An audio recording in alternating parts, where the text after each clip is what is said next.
Afternoon, ladies and gentlemen, and welcome to today's afternoon keynote. As we begin today's session, AFCEA and the U.S. Naval Institute would like to recognize the industry partners who have generously sustained this event as sponsors and exhibitors. Without their support, events like this cannot happen. Please consult the event app or website for the full list, and be sure to visit their booths during the week and see the new technology and solutions that they have to offer. And at this time, please join me in welcoming to the stage Rear Admiral Ray Spicer, U.S. Navy retired, CEO and publisher of the U.S. Naval Institute.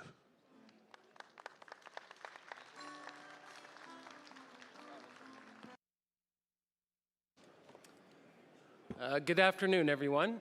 I hope you're having a great conference. The last day and a half have been wonderful from my standpoint, so I hope you're enjoying it and the engagement.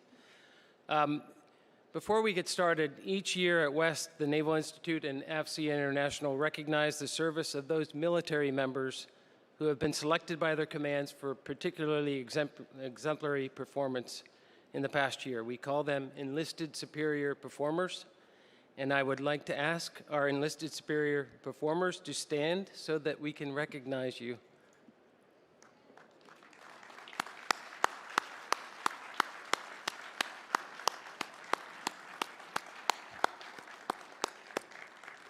Thank you so much for your service. Thanks so much for being here today.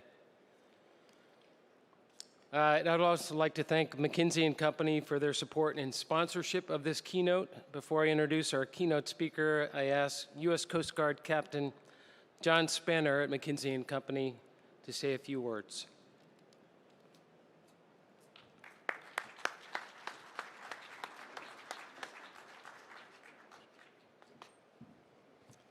Well, good afternoon, everybody. Can you hear me okay? Very excited to be here. Before I dive in, I was the sector commander for the Coast Guard here in San Diego. It's a very special city to me. And the last time I think I was introduced to come up on stage in San Diego was for this event, and I brought my daughter with me, who at the time was 10 years old. I thought it was a good thing for her to see as a young and up-and-coming responsible member of our society. And they read a nice bio. And we rode back home, and back then, and even now, the sector commander lives out at Cabrillo National Monument, which is, it's where the original Top Gun film was filmed, and it's a great house. And we were driving back, and it was after all the roads were closed, going back home, it was dark. And she said, Dad, by the way, has anybody here ever had a 10-year-old boy or girl before? You know what this is, right? Yeah. I really enjoyed listening to you speak. It was a real honor, and your bio is really impressive. And I said, well, thank you, Madeline. That means a lot, and appreciate it. She said, yeah, you're really a model officer. Now that should key you off from a kid at that age, that something's just not right. And I said, well, thanks. And I kind of ignored it, and we had a beautiful night almost home. She goes, have you ever looked up the definition of model in the dictionary? I said, no, I don't think I have. And if you take a second to look it up, it means small replica of the real thing. So that was her joke, and that's what I remember by standing here in the past. That is not what Admiral Gautier is. It is a privilege to be here. I am a retired Coast Guard captain. I'm also a partner with McKinsey & Company based in Washington, D.C. Particularly excited to have the opportunity at WEST to gather to recognize and celebrate the invaluable partnership with the Navy and the Coast Guard in safeguarding our nation's maritime security. On behalf of AFCEA and the U.S. Naval Institute, I'm honored to introduce this keynote session featuring Admiral Gautier, the Deputy Commandant for Operations of the Coast Guard. The partnership between the Coast Guard and Navy is a pillar of strength and resilience, standing as the front line of defense for our waterways, ports, and coastal regions. In recent years, the Coast Guard has faced a range of new and evolving challenges, including increased maritime traffic, emerging threats from non-state actors, and the impacts of climate change and increasing natural disasters. Last year, the United States set a new and unwelcome record of 28 natural disasters that exceeded more than $1 billion in damage each, according to NOAA. Disasters like the wildfires in Hawaii or the hurricanes that we experienced demonstrate the ever critical role the Coast Guard plays in ensuring our people's safety. During my time in the Coast Guard, I've been privileged to see firsthand Vice Admiral Gautier's leadership in ensuring the Coast Guard becomes a more agile and flexible organization that can deploy and respond to the most frequent needs of our nation, and that includes in time of crisis. He's been involved in every major maritime crisis our nation's faced for several decades. I look forward to his remarks today that will highlight his expertise, intelligence, and resources to combat transnational threats and ensure the safety of global waters. Lastly, I want to express my gratitude to the brave people who serve in the United States Coast Guard and the United States Navy today. Your selflessness, your courage, and unwavering commitment to duty are an inspiration to us all. It is through their dedication that we can sleep soundly, knowing that our maritime domain remains secure. And finally, I will say, people think often of San Diego. I had the opportunity to visit City Hall earlier today, and they reminded me to share that San Diego is very much a Navy town, but it's also an officially recognized Coast Guard city. So with that, I'll go back to the Admiral. Thank you.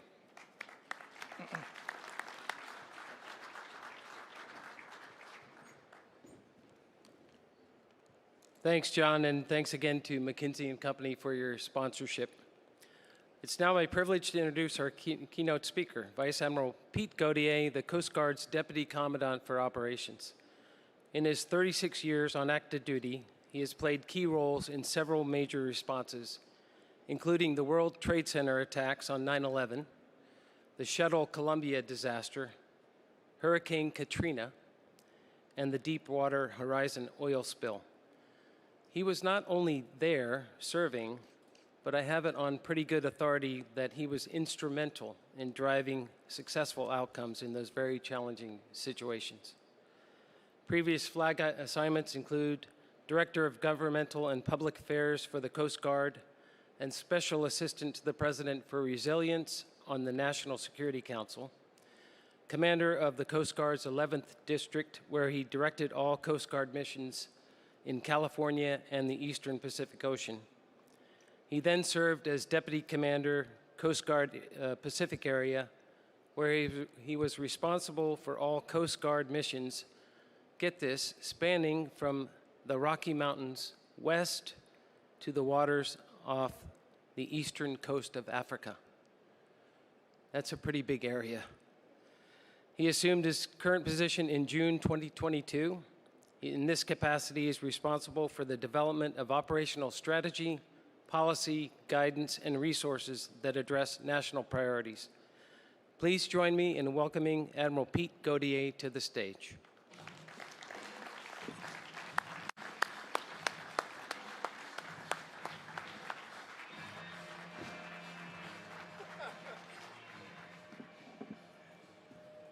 Well, wow. A Led Zeppelin introduction. That's never happened to me before. When the levee breaks. Okay, pretty cool stuff. Wow.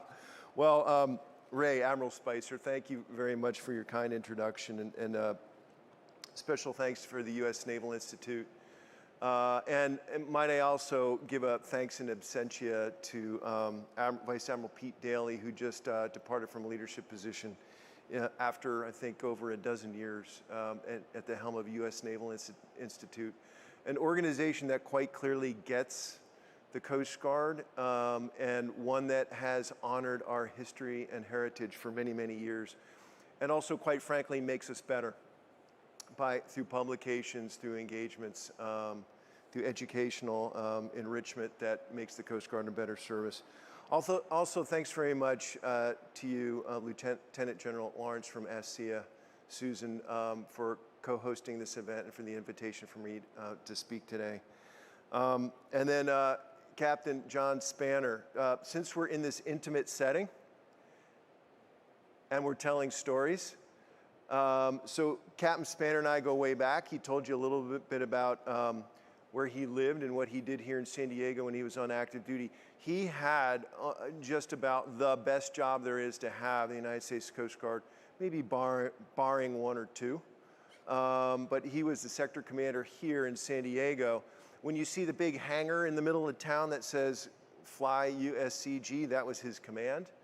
And he lived in also one of the top 3 best houses there are to live in, arguably in the country, right on the tip of Point Loma. And, you know, he mentioned Top Gun being filmed there. That was Val Kilmer's house in the movie. That was Admiral Kaczynski, the Pac Fleet Commander's house, Pac Fleet here in San Diego. You can figure that one out.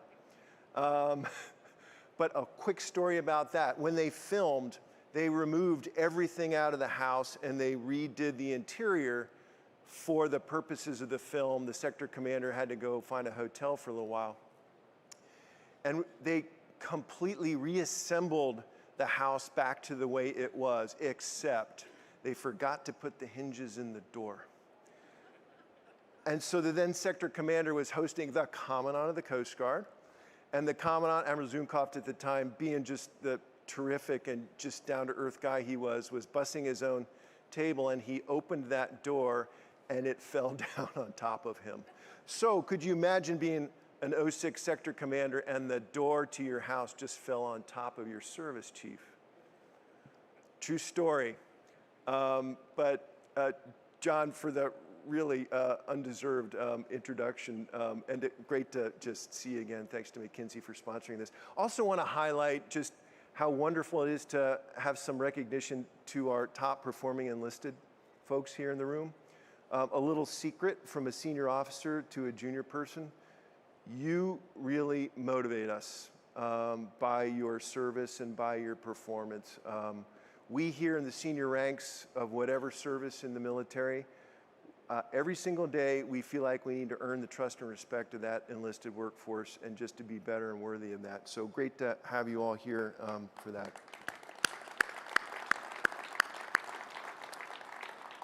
So Admiral Fagan, our Commandant, would love to have been here today, but she's making the rounds on the far side of the Pacific as we speak. She's making a run Australia, New Zealand, Vanuatu, Samoa, strengthening our Coast Guard partnerships. And I think that's a testament to where we are today as a service, where we really have this historic opportunity and demand where we can extend our service's unique value beyond our nation's shores to the far parts of the globe, and especially in the Indo-Pacific, as this is an increasing priority.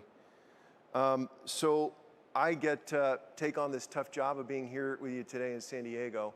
As a former District 11 commander with overseeing operations here in California, I am so thrilled to be back here. And if any of you here in this room are from San Diego and work here, I am here from DC to remind you just how lucky you are. And if you ever forget that, I'm happy to come back and remind you how lucky you are.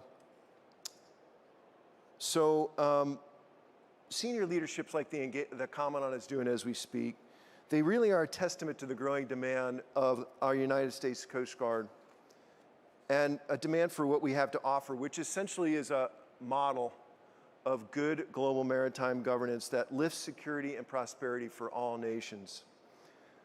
While the Department of Defense and our brothers and sisters there practice integrated deterrence every single day, that prevents bad behavior from happening, that counters the security and prosperity across the globe.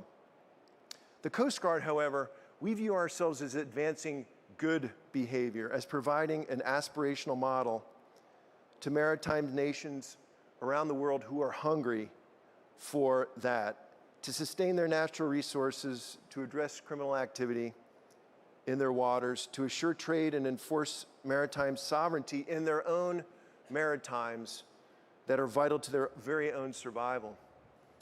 This WEST conference is about meeting our own growing security demands and how we maintain pace to address those demands as a nation. That's our theme for our discussions here this week. And so we all know that from the South China Sea to the Red Sea, we see that waterways around the world are increasingly contested as adherence to the global rules established in the post-World War II order. That order that is established by people like my father, who was a merchant mariner who did 2 around-the-world cruises in submarine-infested waters in World War II, that very international order is being eroded. But it isn't just the pacing and acute threats from China and Russia and Iran and its proxies. It's also organized criminal smuggling of narcotics that drives instability, especially in nations to our south, and also hollows out our communities at home. It's global maritime migration driven by economic inequality, violence, and despair that you see in the news domestically every single day, and that is driving all kinds of political discussion. It's illegal, unregulated, and unreported fishing that threatens food security and traditional ways of life in coastal communities across the world. And it's climate change. John mentioned some of those examples of increasing heavy weather events, increasing severity and frequency. Add to that the enduring threat from malicious cyber actors to critical maritime infrastructure. All this is underpinned by a rapidly changing maritime domain where we see more and different kinds of maritime activity. Evolving commerce and supply chains, growing reliance on information technology, shifting sources of propulsion energy from things like traditional hydrocarbon sources to those that are carbon neutral, which actually is a goal set together with the Coast Guard and the State Department for a carbon neutral international shipping fleet by 2050. Accelerated use of autonomous systems and increasing use of offshore renewable energy and commercial space activities just on top of that. Things are more crowded out there by more diverse uses than we've ever seen before. So as partners both internationally and domestically look at the Coast Guard to meet the challenges of this time, we have to be in the business of generating readiness quickly and effectively to meet this pace of change. For us, it's all about generating readiness. We have a solid foundation to do this by who we are as a service, our special combination of authorities and capabilities, and a culture of leadership, professionalism, and a bias for action that starts with our non-rated personnel and flows through our chief messes, across our wardrooms, and all the way up to the senior ranks. But that in no way gives us a pass to sit on our laurels. Today, the Coast Guard gets pulled in many directions all at once, and we need to take a hard look at our priorities to sustain a ready force. In this regard, let me share with you a few examples of how your Coast Guard is meeting the challenges around the world. We have some photos for you, if that's okay. So our medium endurance icebreaker that you see here, the Coast Guard cutter Healy, recently returned back to home port in Seattle after an around-the-world cruise. North through the Bering Strait from Seattle, west over the top of the Russian exclusive economic zone, from Asia to Europe, and then down port calls in Norway, Iceland, down through the Atlantic and through the canal and back home. Its mission was a combination of Arctic research, partnerships, and training through exercises and exchanges with other nations, and a demonstration of U.S. presence in the most remote locations on the planet. Recently, the Healy has been sailing every other year to the North Pole to conduct science and reinforce U.S. sovereign interests and to support our objectives and those of like-minded nations through the Arctic Council and others to keep the Arctic a peaceful and cooperative region. On the other side of the globe, and we had a little bit of interest from our Russian friends, obviously, during that transit around that EEZ up off, actually we got some overflights that were actually in the Norwegian EEZ when that happened. On the other side of the globe, the Coast Guard cutter Polar Star just left McMurdo Station in Antarctica, completing Operation Deep Freeze, and it's sailing now as we speak to New Zealand before eventually heading back home to Seattle. This 1976 built heavy icebreaker continues to enable the resupply of our main U.S. base in Antarctica, McMurdo Station, which then also sustains our permanent presence at the South Pole, only nation that does that. It also helps us reinforce our U.S. commitment to the Antarctic Treaty, which also preserves basically the common international norms of safety, scientific research, and exploration. These aging ships are kept operational by resourceful crews and maintainers, together with an annual dry dock availabilities. The Star is actually going through a 5-year service life extension in 5 different chunks across 5 different dry dock availabilities. So the Star will go right back into dry dock. It's on its 4th phase of that.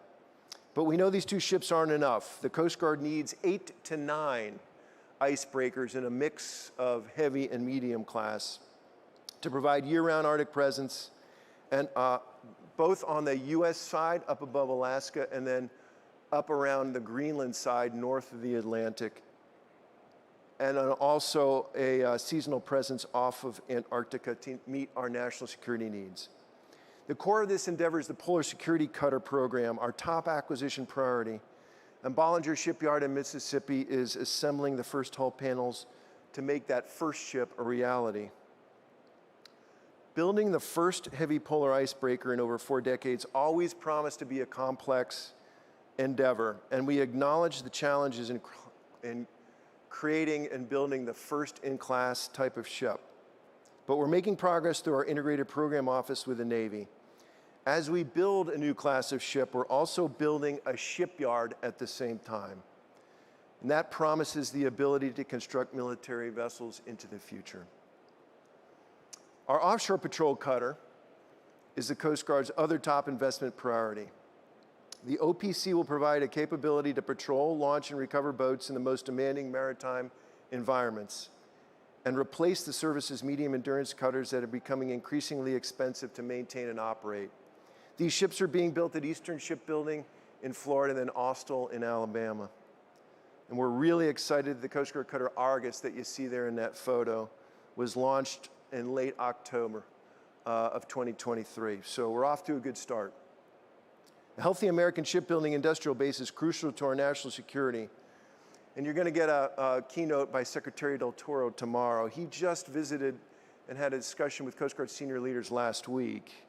And we really support his leadership in creating the Government Shipbuilding Council that he announced right at Coast Guard Yard in Baltimore late last year.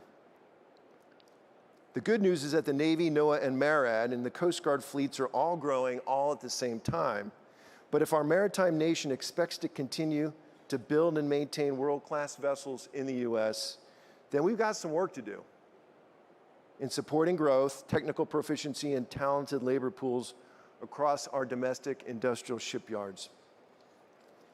To meet our obligations under the U.S. Indo-Pacific strategy, the Coast Guard is growing our capability there to reinforce international maritime norms and advance national interests. So we've got this U.S. Indo-Pacific strategy that really gives Coast Guard specific instruction to grow there and grow big. So we've homeported a fleet of fast response cutters in Guam and Hawaii, and we hope to grow that fleet further with congressional support in the 2024 budget and beyond.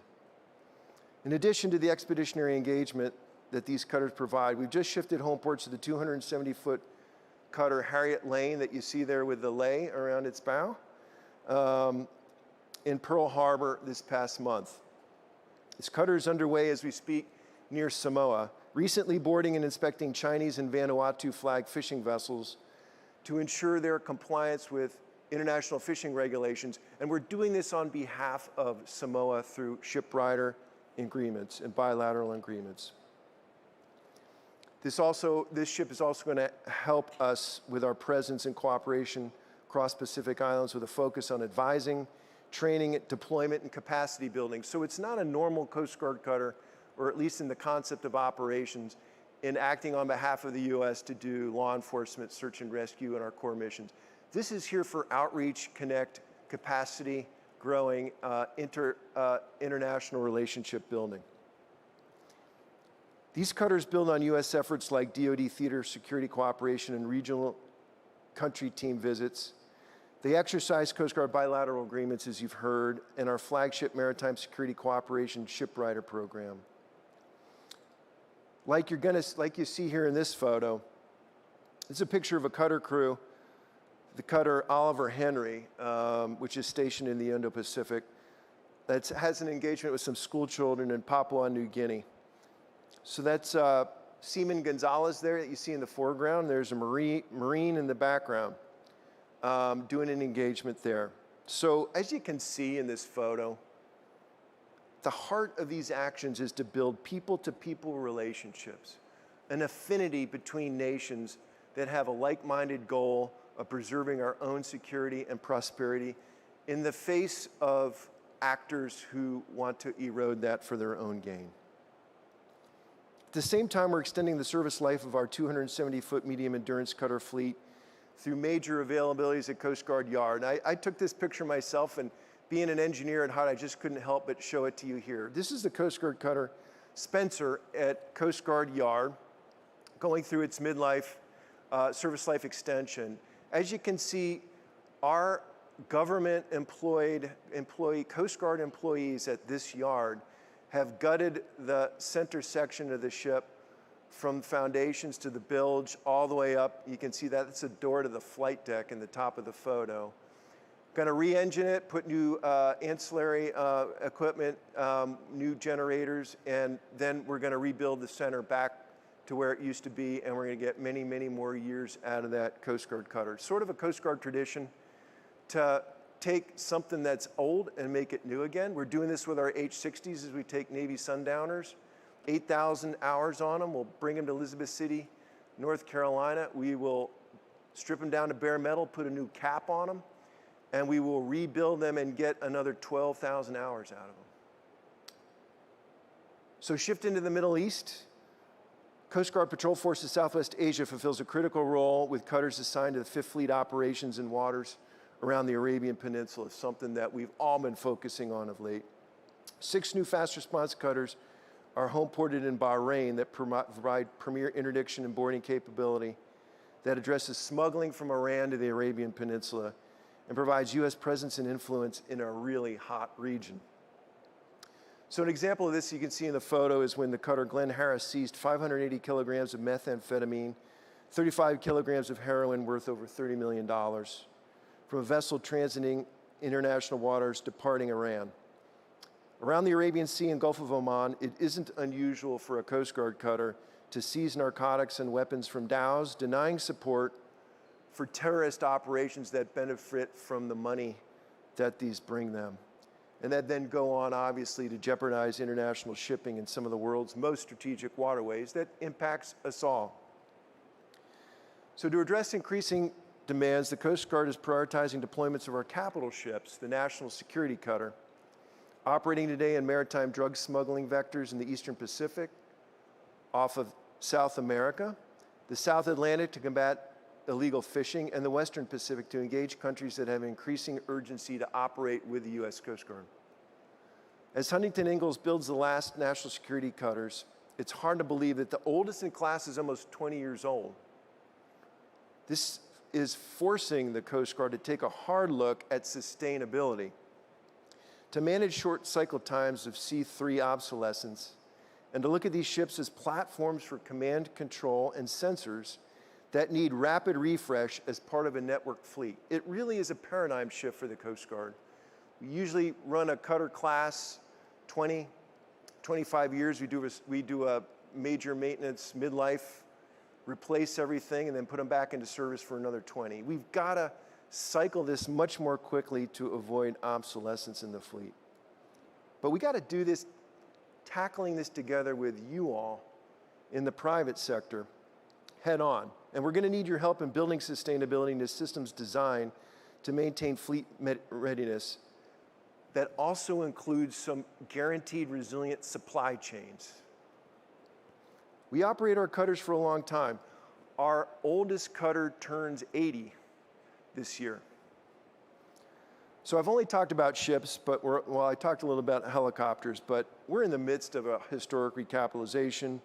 We're transitioning to an all C-130 long-range fixed-wing fleet. We're transitioning to an all H-60 rotary-wing fleet.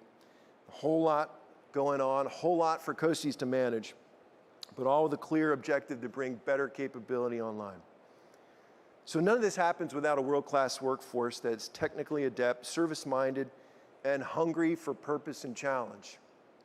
Our people are exemplars of those traits, and how we lead, train, and sustain our people and their families is foremost in our minds as we look at sustaining our operations. But admittedly, like other services, we've been having some challenges in terms of recruiting. It's not news that the Coast Guard's facing about a 10% shortfall in the enlisted ranks. What's drawn attention, though, is the bold steps we have taken to address it.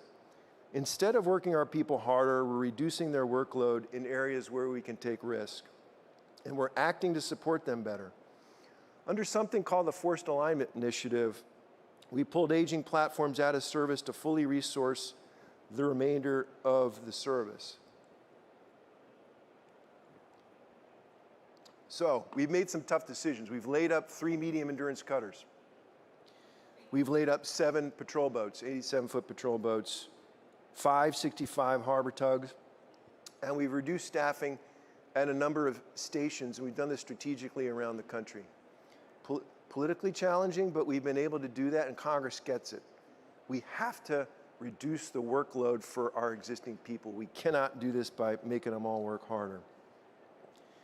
But these actions are matched with actions to modernize recruiting, create a new rating, a talent acquisition rating, and expand capacity. And we're pleased to be exceeding our fiscal year 24 recruiting goals as we begin to narrow that workforce gap. We're starting to make gains. We're also enhancing workforce flexibility to meet the expectations of a younger generation of talent by doing things like a lateral entry program for those joining the Coast Guard with skills and credentials and rated billets so they can begin their service at the rank appropriate for their experience. These are just a few examples how we're making a wholesale shift to manage people as individuals, surprising, not just as a standardized type grouping of third-class petty officers and such a rate. But this is going to require innovative solutions to help solve operational requirements. And I have no doubt that those of you here in this convention this week are going to help us in this regard. It really is an imperative for the Coast Guard. Together with the Navy, we're fielding unmanned systems like Sail Drone to test concepts in real-world operations. Our sail drones are in the Windward Pass as we speak between Hispaniola and Cuba to deter illicit maritime migration to the U.S., and it is working. Platforms are shifting from merely ships and aircraft to becoming more and more focused on sensor delivery that generate data for decisions. Sensors, data, and new tools are providing us an unprecedented increase in actionable maritime domain awareness that enable information-driven operations, and there's a ton more that we can and need to do with your help. It's also why we're streaming how we do R&D, leverage our connections to the Defense Innovation Unit, and apply our Blue Tech Center of Expertise right here in Scripps in San Diego to give us broader understanding of what's out there and what might be useful to us. So this really includes the private sector and your ability to help us develop and advance capabilities that we don't even know that we need, but that are possible, and to speed up the cycle of requirements to fielded capabilities. Our Commandant Admiral Fagan has set the course for the Coast Guard to be prepared for the dynamic horizon where the service demands are changing rapidly. In her strategy when she got on board a couple of years ago, she said, "The future looks different and so will we," which really is a permission slip for all of us in the Coast Guard to deviate from established ways of doing things if they do not serve us well. It sets us on a decisive path to ensure we adapt while we continue to leverage the most educated and talented workforce in history. And it also means that we continue to be ready to work with you in industry as you venture into new worlds that integrate emergency technologies as well. As innovators, the American people depend on you to provide the military services with the tools to take advantage of the readiness that the Coast Guard needs. And I look forward to working with you together to have shared success in the future. Thanks very much, everyone, and I'd be happy to answer any of your questions and continue the conversation. Ladies and gentlemen, there's a microphone in the center aisle if you'd like to ask any questions.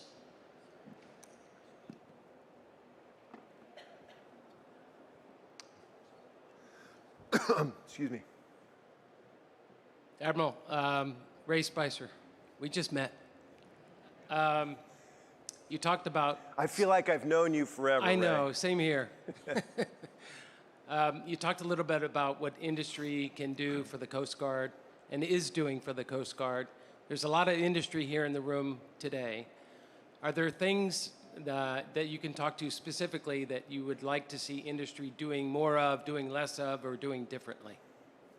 Thanks very much, Ray. I'll just reflect that there's a lot of Coast Guard here in the Convention Center this week as well. We have Admiral Chris Bartz, who's our CG6 here. We've got our captain, my DCOX, my strategic planner back there, Craig, and a number of us here. Just walking around the Convention Center here is helping us just educate us on what the state of the art is here.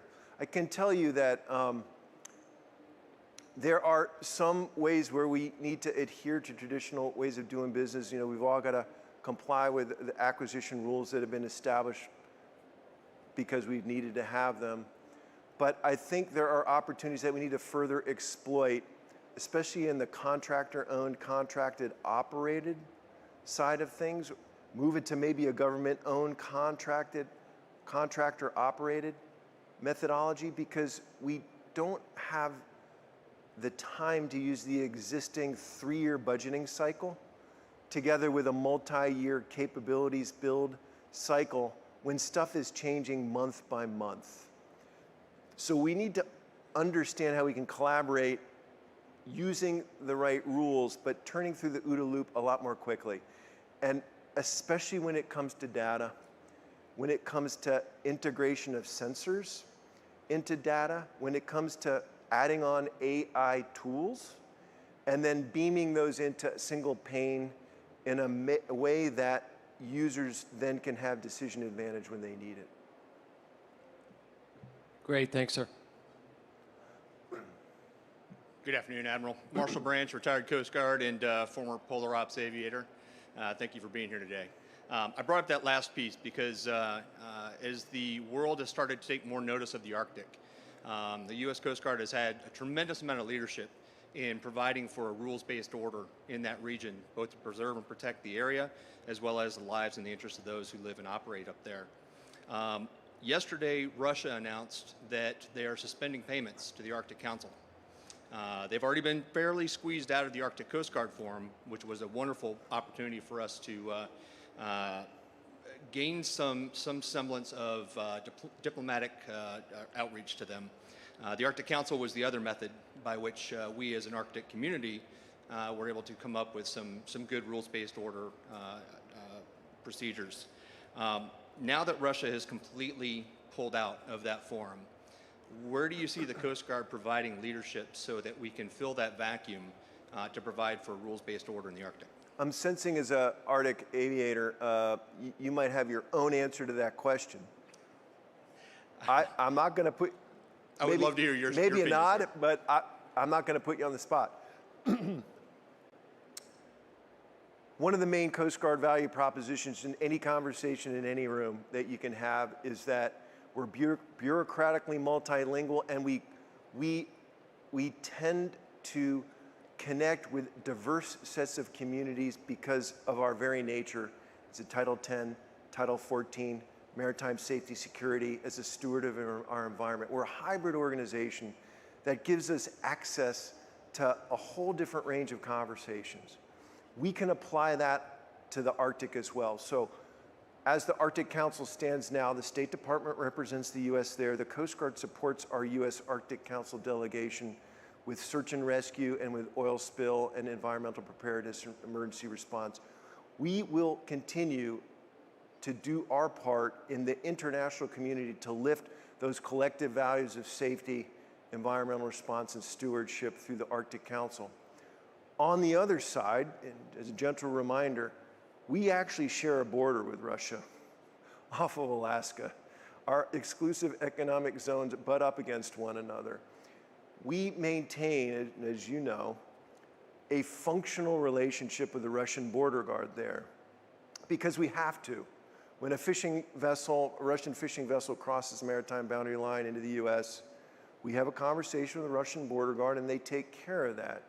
So we also offer the opportunity for a conversation with a competitor with a challenging relation that could be productive to overall U.S. objectives. We also have the Coast Guard, Pacific Coast Guard Forum, and we have other international avenues for which it is possible, if we wish, as a nation, to make that connection. The fundamental challenge that we have is that if we're to maintain the Arctic as peaceful, prosperous, safe, it's important to remind ourselves that Russia actually has the longest coastline in the Arctic. So there's this duality that we need to sort of contend with. And having Russia arguably completely out of the conversation has consequences. Thank you.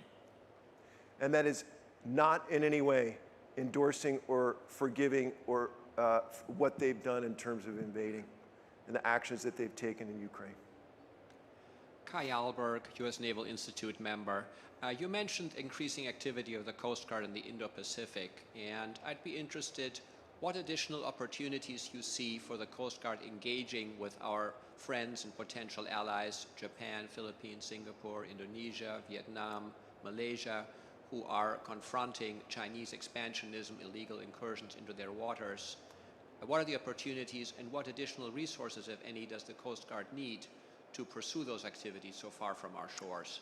Yeah, thanks. A really relevant question for this time that we're in right now. So it has been absolutely remarkable how quickly the countries that you've named, Japan, South Korea, countries in Oceania, in Southeast Asia, have very quickly come to the Coast Guard and wanted to do more with us. So we actually have had a couple-year track record in terms of strengthening our bilateral relationships with those countries, in terms of putting Coast Guard liaison officers and Coast Guard attachés in their capital cities and maritime advisors, in doing things like opening up a training center, funding a training center through the State Department, and then placing some active duty Coast Guard officers to help them getting those training endeavors in the Philippines off the ground. So our approach has been, given the demand coming to the Coast Guard, is to meet them where they're at with the sorts of things that they think they need.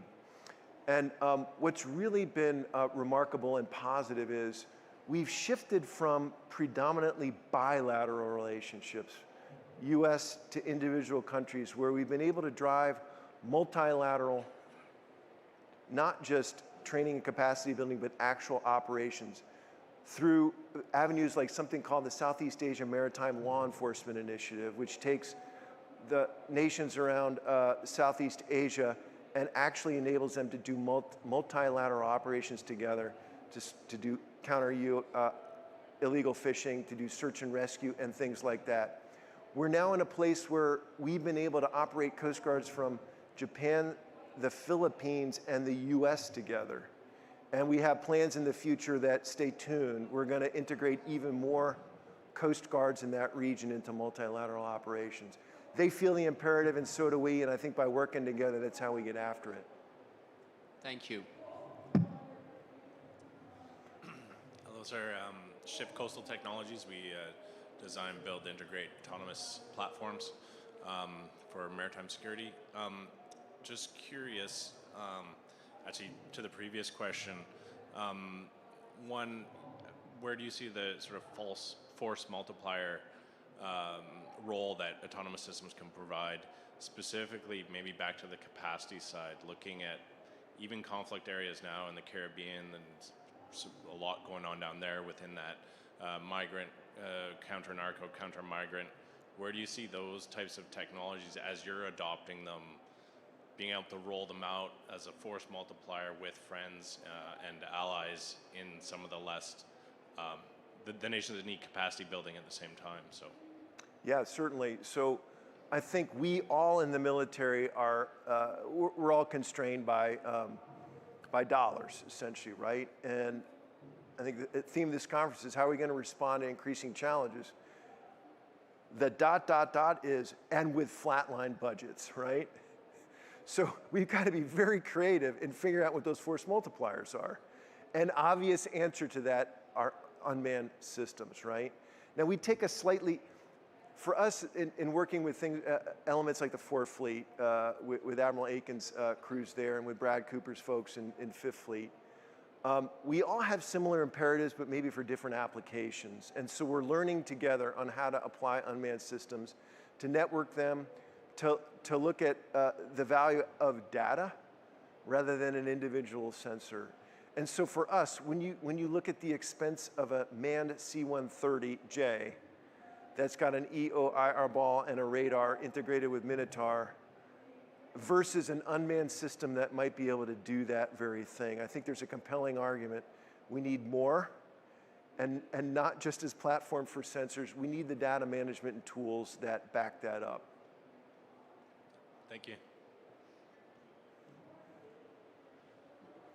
Admiral, good afternoon. Diego Lage with Signal Media.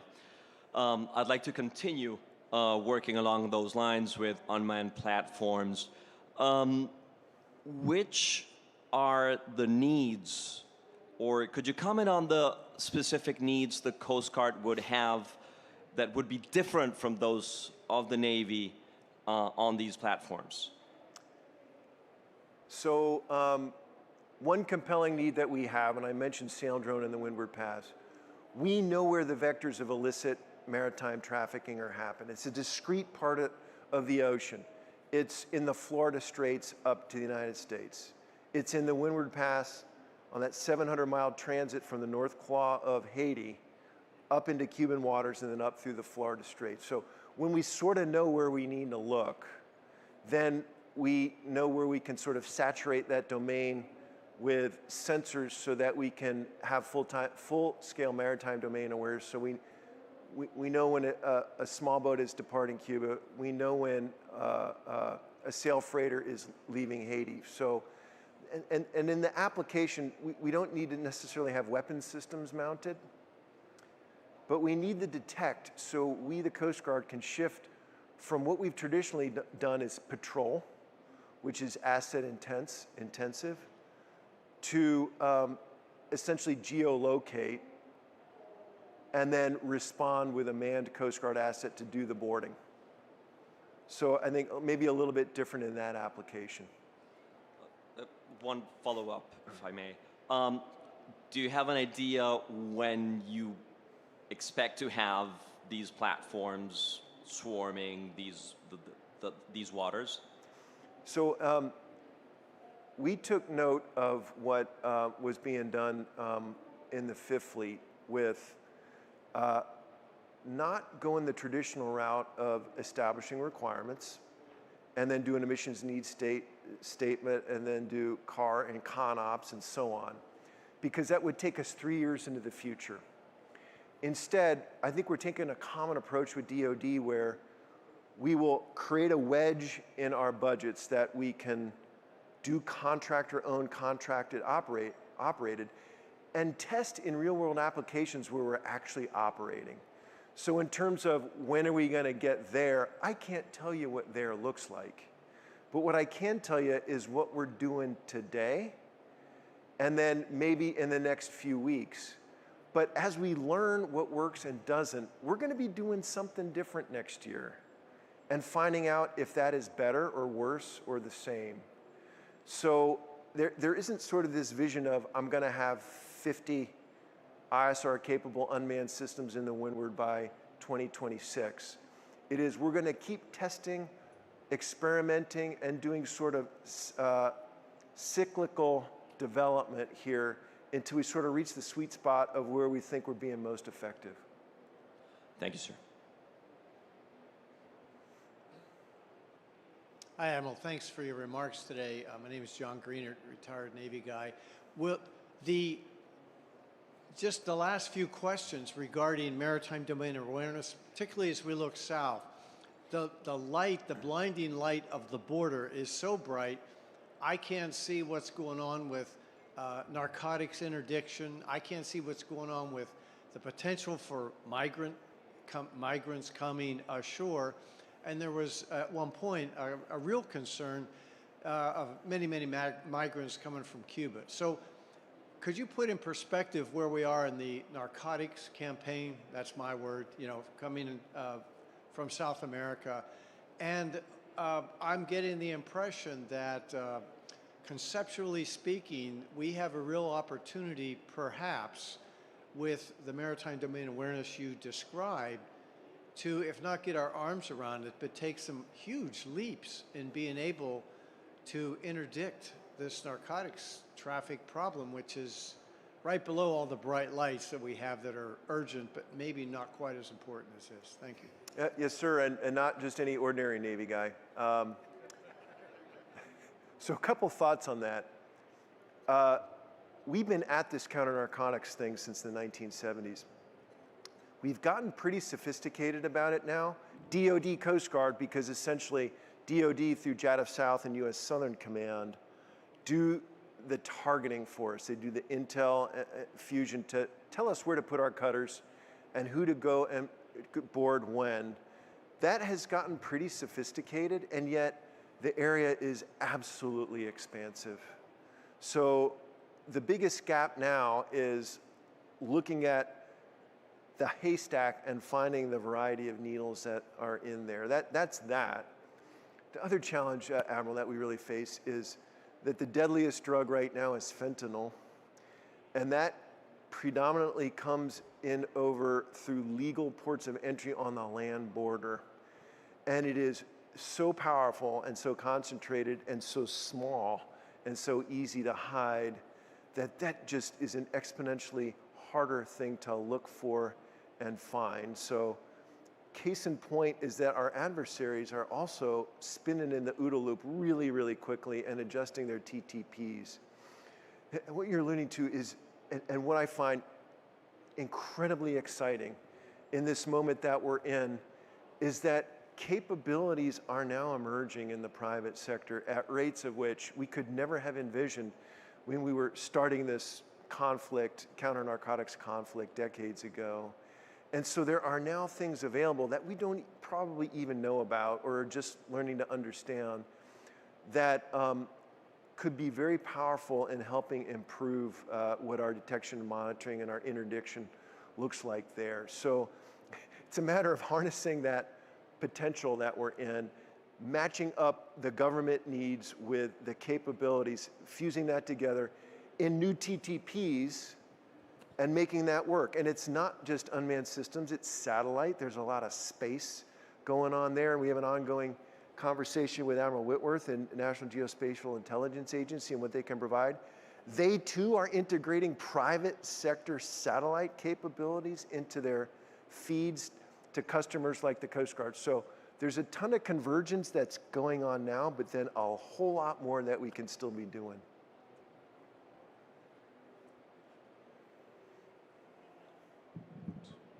Can you hear me, sir? Yeah. Hello, good afternoon, sir. Mel Yokoyama. I spent some years in government acquisition in the Navy. You know, went through all the DAU courses, became a major program manager, major command acquisition ashore. Now I'm in industry. And so the question I have, especially when it comes to affordability and talent and data science, those three are, from an industry perspective, at the government price points, that's hard to do, to meet the government, contracting requirements when it comes to labor categories. The question I have, though, is I've gone overseas a lot for talent. And when you're looking at the NATO countries and we talk about allies and partners, there's incredible talent when it comes to data science. Is the Coast Guard open to leveraging that talent capability at a global scale? Over. That is a question that I could in no way answer no. So a full-throated absolutely. A couple of years ago, we created an Office of Data and Analytics in the Coast Guard. They actually work for both myself on the operations side and for my counterpart on the mission support side, because data will inform all of those endeavors. And we're off to a decent start in some of the foundational work we need to do in the Coast Guard to get data right. What we've discovered is, when there's really a tendency to just outsource the fusion of the existing data sets that you already have into products that are meaningful to us. By the way, we did that in COVID because we didn't have time to do it in any other way. What we find is that there's a whole lot of homework that we need to do ourselves in order to get that right. And that's homework that only the government, arguably, with the private sector's advice, can do. But what we're doing is we're overlaying a whole bunch of private sector tools on the data side into those government data sets that we have for the specific use cases that any given program or any given element in the Coast Guard can do. But, you know, just having listened to Eric Schmidt, you know, former CEO of Google, came and spoke to our senior leaders last year at one of our conferences. He's like, you can solve a whole ton of problems if you just hire a bunch of computer engineers and data scientists. And it doesn't even matter for what. But I see your gesticulation there. There's money involved. So we're building the foundation. We need to work with the private sector more. We already are. And we need to figure it out. Thank you, sir. Final question. Please join me in welcoming Admiral Spicer back to the stage. Well, I didn't know I was going to get that reintroduction. Thank you. Admiral Gautier, we want to thank you for offering the Coast Guard's perspective. We all know that they're an integral part of the Sea Services team. We thank you for taking time to be with us and share your thoughts about what the Coast Guard's doing. As a small token of our appreciation, we would like to, on behalf of the Naval Institute and AFCEA International, this Naval Institute press book entitled U.S. Naval Power in the 21st Century by Brent Sadler. But thank you, sir. Wonderful. Thank you so much, Ray. It's been a real pleasure. Thank you.